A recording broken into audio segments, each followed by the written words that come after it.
Mesdames et messieurs, bonjour et bienvenue à ce nouveau numéro de votre magazine Actubuzz qui va s'articuler autour des 4 principaux sujets. D'abord la question des sauts des moutons qui est devenu en tout cas un casse-tête pour les Quinois. Hier, une délégation de l'UDPS conduite par Jean-Marc Aboun a visité les différents sites où les travaux se font. Il a fait état des 30% d'exécution des travaux, alors que le ministre des Finances, lui, a évoqué 50%. Le directeur des cabinets du président Vital Kamerhe a parlé des 70%. Qui dit vrai dans cette affaire? On en parle au cours de cette émission. Puis on va aborder la question de la Jeep du cardinal. La Jeep que le FCC a remis au cardinal Fridolin Ambongo. L'événement avait eu lieu hier. Cet événement, en tout cas, a fait couler beaucoup d'encre de salive. Ça a créé une polémique. L'Église catholique qui, par le passé, avait traité les FCC d'un régime de médiocres, alors qu'aujourd'hui, les mêmes FCC viennent donner un cadeau au cardinal. On se pose la question de savoir, est-ce que les FCC n'est-il plus médiocre? On va tenter d'y répondre au cours de cette émission. On va prendre la question de la coalition FCC Cash avec les militants de l'UDPS qui ont manifesté ce matin pour réclamer la rupture, alors que le président, lui, ne réfléchit pas ou ne l'entend pas de cette oreille. Qui va remporter cette bataille? On va tenter de répondre aussi à cette question au cours de cette émission. Enfin, on va chuter avec la question de la flambée des prix. Comme vous le savez, vous qui habitez l'étranger, vous avez vos frères et sœurs ici au pays. Ils vont vous relater que les prix, en tout cas, ne font qu'augmenter au marché. La ministre de l'économie, Mme Akassia, avait effectué une descente il y a 1 ou 2 jours au marché central pour s'imprégner de la situation, mais jusque-là, rien n'a bougé. Voilà donc les menus de votre magazine. Et pour en parler, nous recevons sur ce plateau Maître Arlette Odia, vice-présidente de la Dynamique Congo Uni, parti cher à Vidier Chimanga. Maître, bonjour et bienvenue. Bonjour, merci Monsieur Hervé. Toujours un plaisir de se retrouver sur votre plateau. Comment allez-vous? Très bien. Alors il faut dire que le public vous a tellement réclamé, mais où est passé Maître Arlette? Mais comment on ne sait plus la voir? Enfin, vous êtes là. Nous sommes là pour tenter de répondre à la problématique du jour. Voilà, on va prendre déjà les premiers thèmes de l'émission, la question des sauts de moutons. Jean-Marc Aboun décrit la lenteur dans l'exécution des travaux. Il parle des 30%. Alors que le ministre des Finances, lui, avait parlé des 50%, les directeurs des cabinets du président de la République, 70%. Finalement, c'est la guerre des chiffres. Bon, il faut commencer par le commencement. C'est lui de d'abord s'interroger pourquoi ces travaux avaient été lancés. L'exécution de travaux de 100 jours ont été initiés pour résoudre un problème. C'est lui lié aux embouteillages. C'est déjà très mal de voir les choses dans le sens que, puisque vous l'avez dit au début, les sauts de moutons aujourd'hui constituent un casse-tête pour la population quinoise. Et c'est déjà là prendre une fausse route, parce que vous n'allez pas me contredire et vous conviendrez avec moi que les embouteillages dans la ville de Kinshasa, ils avaient toujours été là bien avant même la conception du projet des sauts de moutons. Mais ce n'était pas aussi grave qu'aujourd'hui. Non, c'est vous qui le dites. Je sais que sur tous les tronçons où les travaux ont été lancés, c'est d'ailleurs pour vous dire que les lieux avaient été bien ciblés. Pourquoi on ne retrouve pas un saut de mouton, par exemple, sur le boulevard Lumumba? C'est parce que là, au niveau des bonhommes, Pascal Liberté, c'est le boulevard Lumumba toujours. Oui, le prolongement du boulevard Lumumba. Mais lorsque je vous dis effectivement que c'était des coins ciblés, parce que c'était ces milieux qui étaient tout le temps où on pouvait retrouver des embouteillages. Mais lorsque vous prenez le tronçon du boulevard Lumumba, à partir de la première rue jusqu'à l'échangeur, les problèmes d'embouteillage ne se posant pas généralement sur ces tronçons et les travaux n'ont pas été érigés en ces lieux. Vous allez vous rendre compte qu'à tous les endroits où les travaux des sauts de moutons ont été lancés, c'est effectivement des lieux où les embouteillages étaient sérieux. Mais par rapport au problème qui aujourd'hui crée une grogne, c'est lui de l'exécution de travaux. Il y a des questions fondamentales que l'on doit se poser. Celle de savoir que s'agissant du fait que ces projets avaient été lancés par le chef de l'État est en procédure d'urgence, aujourd'hui, ni les uns ni les autres ne peuvent, sur aucune base, sur aucun repère objectif, évoquer les pourcentages ou chiffrer les niveaux d'exécution. Même pas les ministres des Finances. Qu'est-ce qui devrait se passer effectivement? Vous allez vous souvenir que ça a été un programme lancé dans le cadre des 100 jours du chef de l'État. C'était avant l'investiture du gouvernement. Et à partir du moment où le gouvernement est investi, il prend en charge l'exécution de travaux. Je dis par là qu'il conduit la politique nationale. Conviendra avec moi que la politique nationale, bien que définie par le Premier ministre en concertation par le gouvernement en concertation avec le président de la République, elle est conduite par le gouvernement. Alors, le ministre concerné, en l'espèce le ministre de Finances, lorsqu'il arrive, la première chose à faire, c'est celui d'un état des lieux. Et après cet état des lieux, s'il s'avère qu'il y a disproportion entre les financements et le degré d'exécution, il lui revient de présenter un projet d'audit à soumettre au Conseil du ministre, de sorte que la lumière soit établie et les responsabilités dégagées. Vous savez que s'agissant de travaux publics, il est prévu une entreprise chargée du contrôle. C'est avec cette entreprise que le ministre pourrait, sur base des critères objectifs, se rendre compte qu'il y a eu détournement, puisque c'est de ça qu'on en parle, ou qu'il n'y en a pas eu.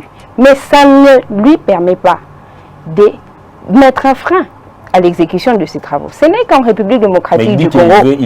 Il veut voir clair par rapport aux sommes qui ont été allouées bien avant. Voir clair, c'est justement procéder par cet audit. On ne voit pas clair seulement en ouvrant les yeux. Non, il y a des mécanismes par lesquels on sait avoir une lumière sur une situation. Alors, mais le ministre vous a répondu. Le ministre a répondu sur les médias pour dire que c'est lui qui bloque. Ce n'est qu'au pays ici. Ce n'est qu'en République démocratique du Congo que l'on peut voir un ministre affirmer haut et fort et face aux médias que je bloque, tout en présentant un alibi. C'est parce que je ne vois pas clair. Et que fait le Premier ministre pendant ces temps? Mais justement, lorsque nous parlons de ce cas, on voit un membre du gouvernement qui, du reste, bien qu'étant responsable du département, il travaille sous la direction et la coordination du Premier ministre. Et lorsque nous parlons de ce problème, nous ne comprenons même pas l'inaction du Premier ministre en ce qui concerne cela.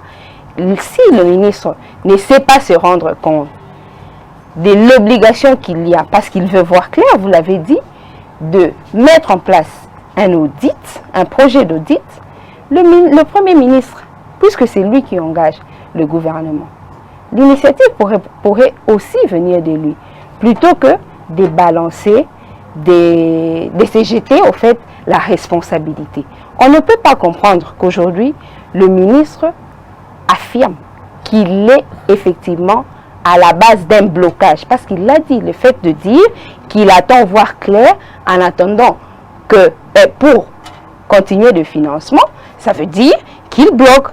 Et toutes choses restant égales par ailleurs, vous verrez que les mêmes raisons qui ont fait que autrefois les 5 chantiers du président de la République, de l'ex-président de la République Joseph Kabila, soient restés inachevés jusqu'à aujourd'hui, avec cette même politique de pouvoir freiner ou bloquer parce qu'on a des alibis, ça sera un handicap pour l'aboutissement heureux des projets qui seront lancés pendant la mandature qui court. Vous fustigez le comportement du ministre des Finances qui, selon vous, est en train de bloquer l'exécution des travaux des sauts des moutons, alors que de l'autre côté, les directeurs des cabinets, on les cite comme la personne qui avait coordonné. Mais ce sont des accusations, ce sont des affirmations gratuites. Des 100 jours. Est-ce qu'aujourd'hui, lui-même, les directeurs des cabinets, peut aujourd'hui justifier les fonds qu'on a alloués à ces travaux? Non, mais il n'a pas besoin de le justifier, alors que les justifications, on peut le trouver à l'issue d'un audit.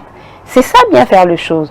On ne peut pas aujourd'hui prendre un raisonnement de la rue, l'amener sur un plateau de médias, par exemple. Qu'est-ce qui empêche à ces ministres des Finances de procéder à l'audit? C'est la question qu'on aurait dû lui poser. Parce que le mass média, la presse, a le rôle qu'elle joue dans l'éclatement de la vérité. Vous reconnaissez toujours le quatrième pouvoir et c'est ce genre de questions que l'on devrait poser au ministre. Parce qu'il ne faut pas considérer que le pouvoir judiciaire sera inefficace pour ramener les auteurs des infractions à répondre de leurs actes. Alors, le programme du chef de l'État ne peut pas connaître un frein pour quelque raison que ce soit. Donc, si aujourd'hui, on doit admettre que les travaux sont bloqués parce que les fonds ne sont pas, les fonds mis à disposition ne correspondent pas aux travaux sur terrain, c'est une entorse et je pense que le membre du gouvernement concerné doit se remettre en question et se remettre au travail. Sinon, ça pourrait encore nous ramener dans ces fameux débats de la dissolution. On pousse le chef de l'État à la dissolution lorsqu'au fait, les institutions ne fonctionnent pas comme il se doit. Nous avons une Assemblée nationale, nous avons le Parlement dans son ensemble, chargé ou censé interpeller que ce soit les membres du gouvernement, les institutions publiques, les établissements et les services publics. On ne peut pas comprendre que, après autant de faits ou des méfaits que l'on peut reprocher aux membres du gouvernement, que nous continuons à rester dans à vivre cette inaction. Alors maître, je rappelle que vous êtes juriste. Est-ce que vous pouvez nous expliquer si la loi, notre loi autorise ou permet à un parti politique qui est une organisation privée de demander des comptes à une entreprise publique? J'aimerais là vous demander de faire un peu une lecture par rapport à l'attitude du parti au pouvoir qui est l'UDPS. Les partis politiques ont un rôle très essentiel à jouer dans le fonctionnement d'une nation. Ils influencent la prise de décision. Je n'ai pas vu ou je ne vois pas l'UDPS décider de ce qui doit être fait. Le comportement de l'UDPS est simplement d'influencer la prise des décisions et notamment celle de voir le ministre des tutelles. Encore qu'il y a plusieurs autres ministères qui entrent en musique parce qu'il s'agit des travaux publics. Donc les membres du gouvernement doivent prendre des mesures appropriées. On peut comprendre qu'un militant ou un groupe de militants ne comprennent pas de quelle manière il doit agir pour atteindre les résultats. Mais il revient aux membres du gouvernement, consciencieux de leurs obligations constitutionnelles, de prendre des dispositions et des mesures de sorte à remettre absolument le train sur les rails. Je ne pense pas que dans la démarche de l'UDPS qu'il y ait des choses à reprocher parce qu'au fait, il joue naturellement ce rôle du parti politique. Comment Jean-Marc Kaboun et tous les députés UDPS qui ont effectué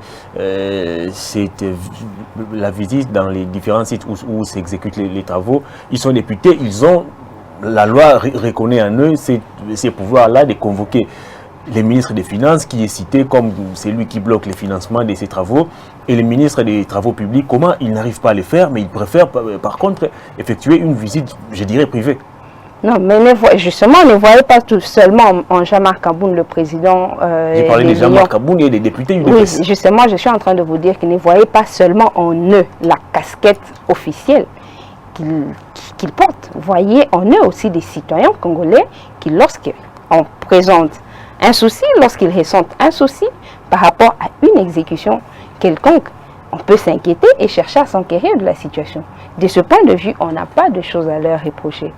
Et je ne vois pas en quoi poserait le problème. Vous n'allez pas oublier que l'UDPS, c'est l'un des partis qui, pendant plusieurs années, a milité pour que les droits des Congolais soient respectés, pour que l'État fonctionne normalement, que ce soit absolument un État des droits, un État où vous, comme entreprise publique, lorsque vous promettez de commencer des travaux et de les livrer dans un délai précis, vous soyez à mesure de les faire. Et je pense, au-delà de ce fait, je vais encore rappeler la notion du peuple d'abord. Et lorsque l'UDPS se rend compte que d'une manière ou d'une autre, les intérêts du peuple seraient en péril, on ne peut pas ne pas leur reconnaître le droit de poser des actes qu'ils ont estimé meilleurs, ou un procédé qu'ils ont choisi pour rassurer ces peuples, comme vous le savez bien, qui comptent beaucoup en eux. Très bien, on va prendre les deuxièmes thèmes de l'émission. On va parler de la Jeep remise au cardinal Ambongo. Comment vous avez accueilli cette nouvelle? Bon, il faut d'abord partir du fait que c'est un fait privé, hein. C'est un fait privé, et si aujourd'hui ça a pris de l'ampleur. Une promesse que les FCC, bon, disons, les régimes Kabila n'avaient pas réalisé et il s'est rattrapé. Et si aujourd'hui ça a pris l'ampleur que ça a pris, c'est justement parce que ceux-là, les individus, je peux les considérer comme ça, ils ont choisi de ramener la situation sur la place publique. Ils auraient fait mieux de les faire de manière cachée, parce que maintenant que les cardinaux avaient revendiqué sa Jeep publiquement. Voilà, lorsqu'il revendiquait sa Jeep, il avait donné une certaine impression à l'opinion publique, qui avait estimé que ce n'était pas le problème de Jeep qui se posait, parce que lui, il ne pouvait pas se retrouver en carence de Jeep, mais plutôt le fait de ramener des gens à pouvoir respecter leurs paroles. Parce que nous avons longtemps vécu dans une atmosphère, dans un univers où les personnes promettent des choses et ils ne les réalisent pas. Et c'était le message que nous avons eu à capter lors de la revendication ou encore la réclamation de ces Jeeps. Mais aujourd'hui, avec la Jeep qui vient d'être donnée, ça donne au fait une autre impression. C'est comme si c'était vraiment une mise en demeure donnée au FCC, et que le cardinal a vraiment donné l'impression de quelqu'un qui avait absolument besoin d'une Jeep, parce que sinon, il l'aurait soit offert aussi à d'autres, ou carrément préciser qu'en ce moment, il n'avait plus besoin des Jeeps. Est-ce qu'on doit parler d'une réconciliation entre les FCC et l'Église catholique? Parce que vous allez vous rappeler, après la retraite du FCC à Kisantu, ils avaient déclaré, notamment Némi Moulania, que l'échec, ils avaient expliqué plutôt l'échec des Chadar et la présidentielle comme par les conflits qui existaient entre les FCC et l'Église catholique. Est-ce qu'aujourd'hui, le fait pour le cardinal de recevoir cette Jeep nous montre qu'il y a maintenant une sorte de réconciliation? Bon, on ne peut pas tout le temps se mettre dans le monde des idées, mais on doit quand même reconnaître que l'opinion a fait une lecture négative de ce cadeau, et surtout lorsqu'on s'interroge sur les raisons qui ont fait que le cadeau soit rendu public, et ça pousse rapidement les gens à se souvenir, pas seulement de cet acte, qui est celui du cadeau, mais aussi de la prédication de Monsieur l'abbé, du Monseigneur Ambongo, qui avait tenté simplement passer le message au peuple congolais de savoir être esclave de sa parole. Est-ce que vous voyez aujourd'hui le cardinal Mosengo être content de l'attitude affichée par le cardinal Ambongo au regard de tout ce qu'il y a eu par le passé, les marches du CLC qui ont été violemment réprimées, et des gens qui ont été tués dans des paroisses, vous avez des prêtres qui ont été gazés. Au regard de tous ces paramètres, est-ce qu'aujourd'hui, le cardinal Mosengo peut être content, lui qui a traité les FCC d'un régime des médiocres? Bon, il faut d'abord savoir le cadeau, on l'a vu qu'en photo, on ne sait pas. C'est le FCC qui l'a offert, c'est le coordonnateur, c'est l'ancien président de la République, Joseph Kabila, on ne sait pas du tout.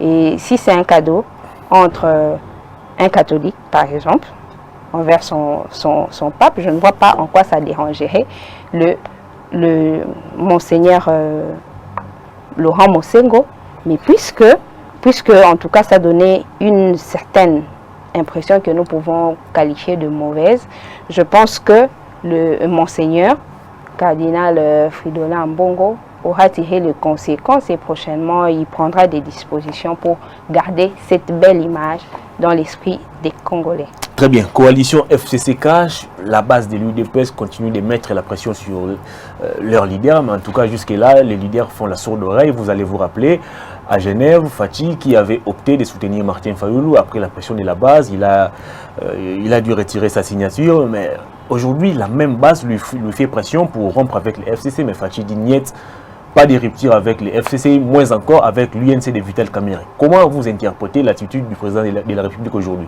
Non, mais c'est tout à fait normal que l'attitude du président de la République ne soit pas la même que les militants de son parti ou même que celle de nous autres, parce que le chef de l'État, il a une responsabilité constitutionnelle, notamment celle du symbole de l'unité nationale. En tant que tel, il ne peut pas apprécier les choses de la même manière que nous.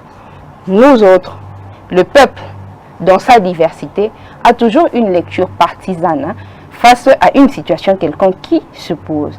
Le chef de l'État a des informations que nous n'avons pas et toutes ses attitudes sont fonction de ces informations.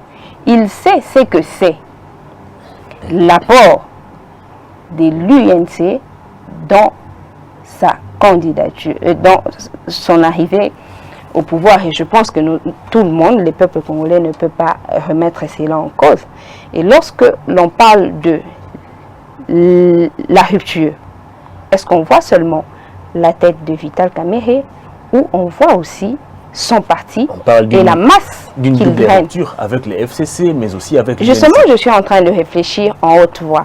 C'est pour vous dire que ce n'est pas parce que l'un des collaborateurs du chef de l'État ne vous plaît pas ou n'agit pas tel que vous l'attendez, que vous devez même méconnaître tout ce qui constitue comme une base. Est-ce que c'est la personne de Vital qui dérange ou ce sont les actes posés par Mais Vital? c'est cette question justement que vous devriez poser à ceux qui tiennent mordicus à cette rupture entre les deux. Il est vrai que le rêve du peuple congolais à ce jour est celui de ne voir en face de lui que des dirigeants qui non seulement rassurent, mais aussi posent des actes dans le sens de changer son social. Et que lorsqu'on a de raisons de croire qu'il y a telle ou telle autre personne qui ne marche pas dans ce cadre, on ne peut qu'émettre des soucis et de réserve ou même un rejet par rapport à son égard. Mais essayons de nous mettre dans la peau du chef de l'État qui sait l'avantage qu'il y a à garder la cohésion nationale, qui sait absolument le rôle que joue non seulement son directeur de cabinet, mais aussi son parti politique, que ce soit pour son arrivée au sommet de l'État, tout comme pour son accompagnement. Parce qu'aujourd'hui, on ne va pas méconnaître combien la base de l'UNC accompagne aussi le chef de l'État. Il en a besoin. Aujourd'hui, nous ne sommes pas face à des échéances électorales. Nous sommes face à la gestion de la République. La République démocratique du Congo a une démocratie participative qui sous-entend le fait que tout citoyen congolais doit participer à la gestion de la chose publique d'une manière ou d'une autre. À son niveau, on a toujours quelque chose à faire. Donc, je ne trouve pas cela indiqué de pousser le président de la République à rompre ses alliances, surtout parce que lui-même a manifesté le fait qu'il n'a pas encore suffisamment de raisons pour mettre fin à cette alliance. Mais pour revenir à la question du FCC Cash, vous savez, le chef de l'État arrivé à la tête du pays, au sommet de l'État, il n'était pas obligé, on doit le reconnaître, il n'était pas obligé de former cette alliance avec le FCC. Et pourquoi l'avoir fait? Simplement pour l'intérêt de la cohésion nationale. Nous avons un passé qui continue à nous laisser des séquelles. Nous avons, vous allez voir par exemple, aux élections de 2006, c'était autour de 33 candidats. Aux élections de 2011, c'est 11 candidats. 11 candidats et les dernières élections, c'est autour de 21. Donc, autant d'ambition des personnes qui prétendent occuper les fauteuils présidentiels. Alors, ça veut dire que plusieurs personnes voudraient, chacun, là où il se situe, créer, avoir un certain impérium, dicter les choses, ainsi de suite. Déjà que dans le bilan du chef de l'État, on doit reconnaître le fait qu'il a dû étouffer ses intentions, soit des rébellions, soit d'autoproclamation, dans des coins ou dans un autre. Le président de la République a veillé à l'unité nationale. Et les circonstances de la création de l'alliance entre le FCC et le CACH, je venais de le dire, ont été définies surtout par le souci pour le chef de l'État de maintenir la cohésion nationale. Et c'est une circonstance créée par la Constitution. Et nous l'avons déjà ainsi accepté. De quelle manière procède le chef de l'État aujourd'hui? De manière à interpeller. Il est vrai qu'aujourd'hui le peuple est assoiffé de le voir sanctionner. Mais on ne doit pas oublier que c'est un environnement politique. Et dans l'environnement politique, on ne prend pas toujours toutes les mesures au moment où on devrait les prendre. Il faudrait savoir de quelle manière le faire, quand les faire, pour absolument en tirer profit.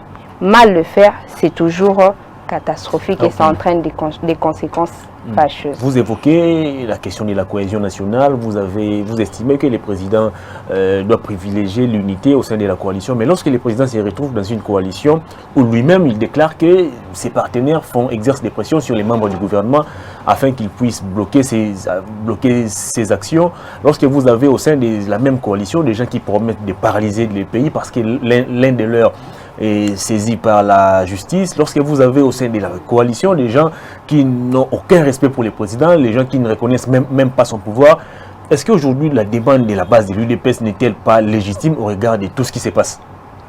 J'ai commencé par vous faire voir que la demande de l'UDPS, elle n'est pas à négliger, elle n'est même pas à condamner, parce que l'UDPS, depuis la nuit des temps, a une vision, a une idéologie et ne voit que l'intérêt du peuple.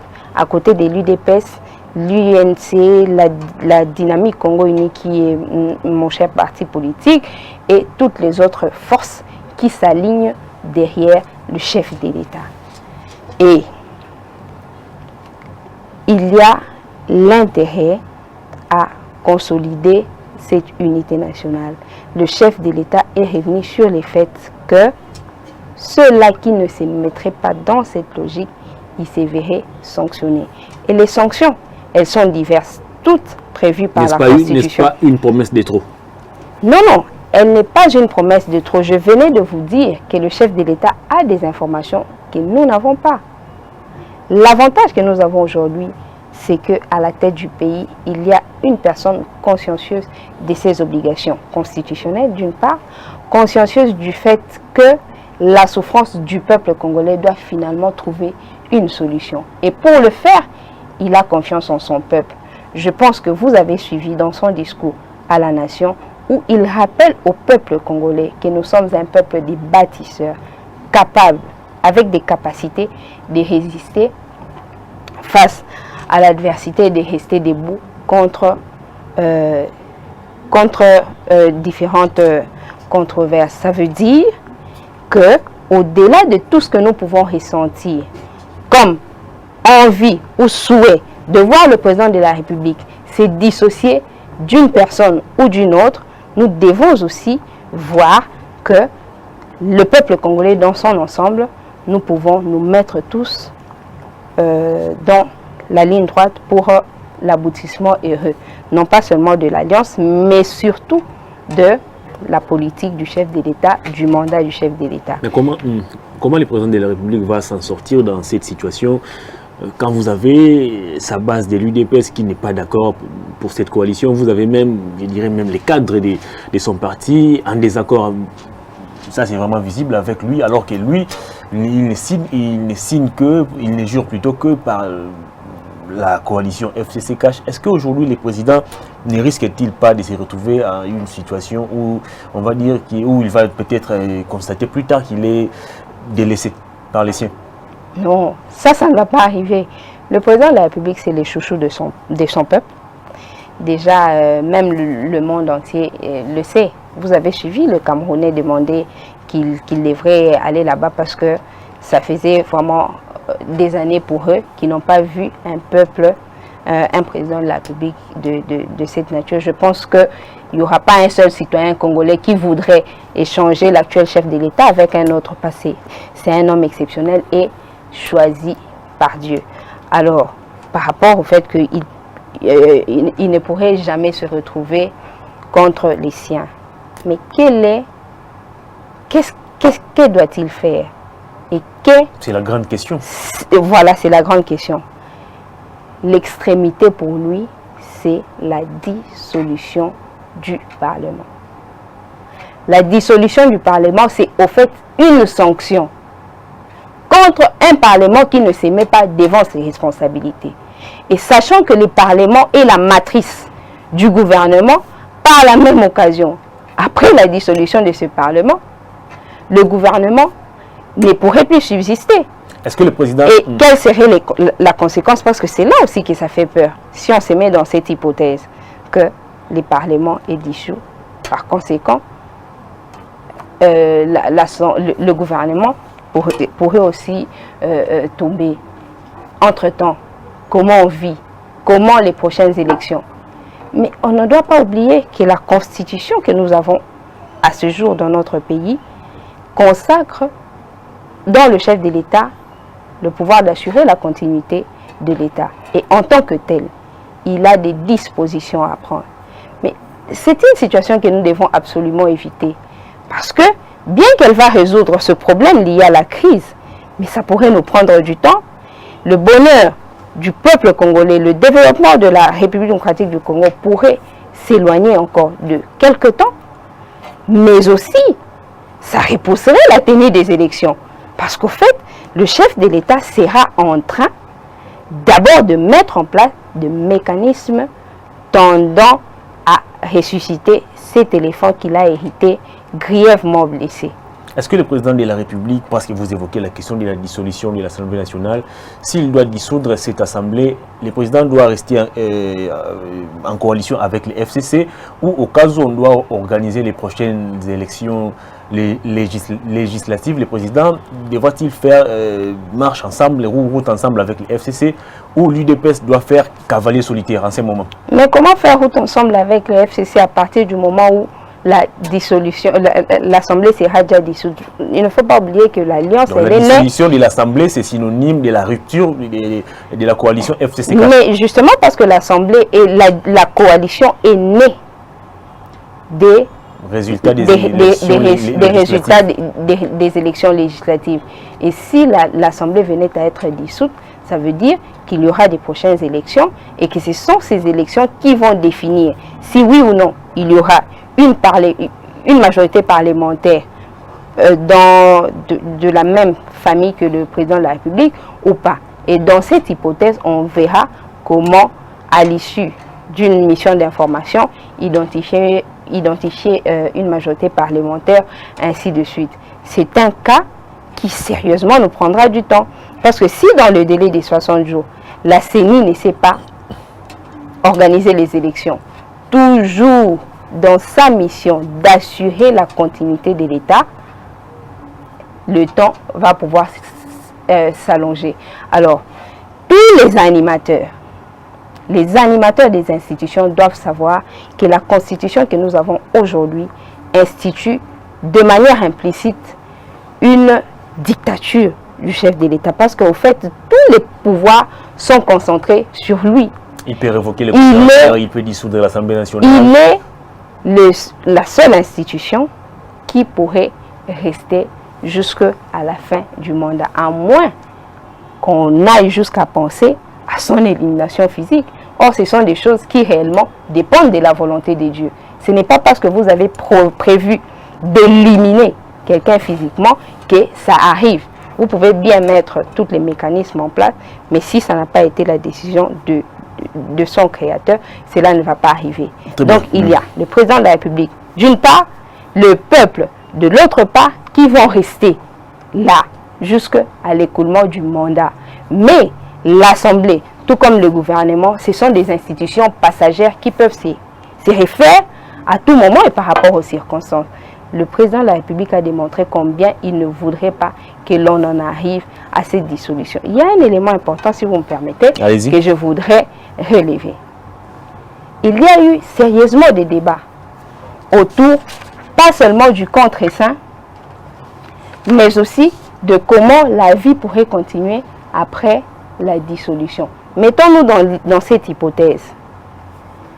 Le contre-saint du Premier ministre sur l'ordonnance du président de la République ne pourrait pas poser de problème si elle devait y avoir. Simplement parce que c'est une sanction. La dissolution sera une sanction contre une assemblée inefficace, une assemblée qui ne sait pas accomplir ses missions. Je ne vois pas le Premier ministre, en ce moment-là, qui sera membre de l'exécutif, qui ne voudrait pas contresigner l'ordonnance du chef de l'État de la dissolution. Même si on doit se mettre dans l'hypothèse où il refuse, on peut toujours créer son empêchement de sorte à faire signer l'ordonnance aux membres du gouvernement qui aura la préséance. Mais l'autre aspect, c'est celui de savoir. Je suis en train de chuter par rapport au fait que lorsque vous lisez l'article 148, il est dit que le président de la République peut prononcer. Or, en combinant cet article à l'article 77, où il est dit que le chef de l'État, le 79, le président de la République statue par voie d'ordonnance, on ne dit pas, la loi ne dit pas, la Constitution ne dit pas si les ordonnances, elles sont toujours écrites ou verbales. Or, lorsqu'on lit l'article 148, on dit le président de la République prononce. C'est de la même manière qu'on peut trouver à l'article 77, le président de la République prononce son discours devant l'Assemblée. Ça veut dire que si le chef de l'État doit prononcer une décision ou une ordonnance, il n'aura absolument pas besoin du contre-saint du Premier ministre. Très bien. 3 minutes nous séparent de la fin de l'émission. J'aimerais vous donner 2 minutes pour conclure avec ces tout derniers thèmes, la flambée des prix au marché. La ministre de l'économie a effectué une descente pour s'imprégner de la situation. Est-ce que cette descente suffit pour résoudre les problèmes ou il revient maintenant au ministre de voir comment fixer les prix, comment responsabiliser les ministères afin que les prix viennent réellement de là, au lieu que les commerçants puissent fixer les prix chacun à sa manière. Mais posons-nous d'abord la question de savoir qu'est-ce qui fait que le prix augmente ou baisse. C'est le système économique et cela est lié à quelque chose. Nous avons en République démocratique du Congo un commerce extraverti. Nous consommons des biens que nous importons. Nous importons beaucoup. Nous consommons des biens exportons moins. Que nous importons et nous importons les matières premières. Ça veut dire que, au fait, nos besoins ne peuvent pas être réglés par le marché interne.